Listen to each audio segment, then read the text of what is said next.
Today we're testing out the New Balance Numeric 913. This is Brandon Westgate's pro model shoe, and I picked them up in this super cool black and yellow colorway. I'm a huge fan of New Balance skate shoes, and I have not tried these ones yet, so I'm pretty excited to try them out, and I'm hoping that they compare well with the others. If you've seen my videos before, you know I'm gonna skate these shoes until they're completely destroyed, and once they are, I'll come back, check in, let you know whether they're good, bad, whether or not you should get a pair for yourself. So we're gonna go hit the streets, and I'll see you guys in a few weeks.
I did not hit the streets, but it has been a few weeks. I've been skating the New Balance Numeric 913s for 26 days now to be exact, and even though these shoes skated great, there was one small flaw which caused me to retire them early. Let's take a quick look at the shoes and then we'll see what that was.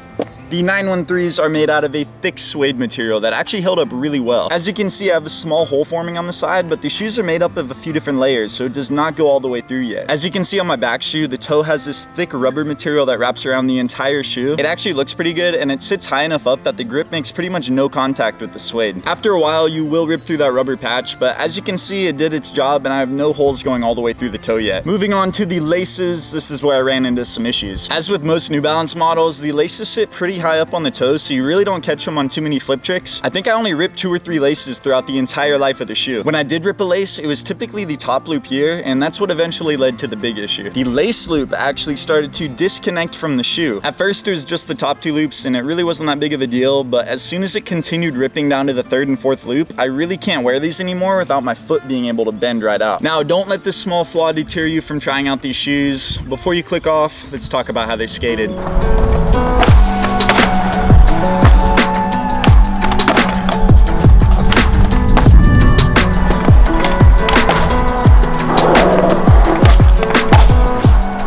Whenever I try a new skate shoe, the first thing I look for is how do they feel right out of the box. Right away, I realize the padding around the heel and ankle is super thick.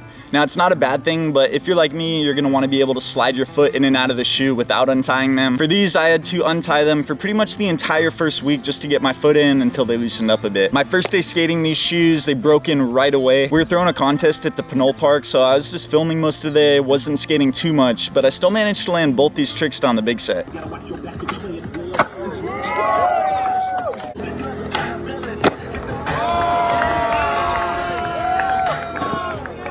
After jumping down the set a bunch, I realized these shoes take impact super well, and my feet did not hurt in the least. That's probably from the Revlite midsole foam that's designed for better impact protection. There was one occasion about a week later where I landed primo off this 5-stair.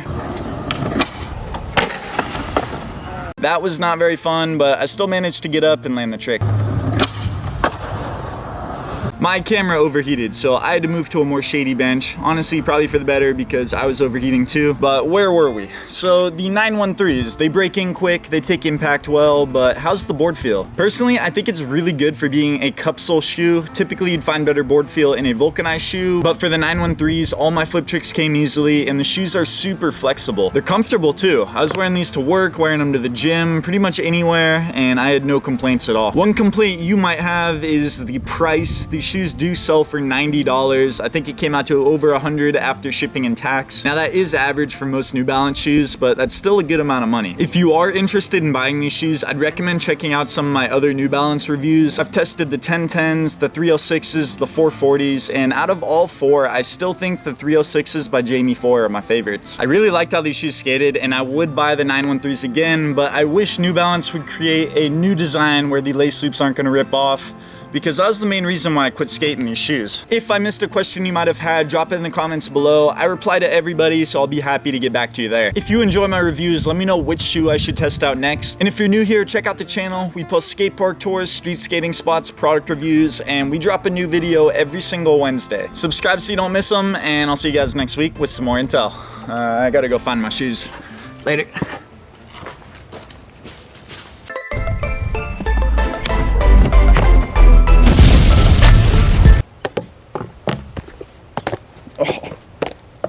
Oh my God.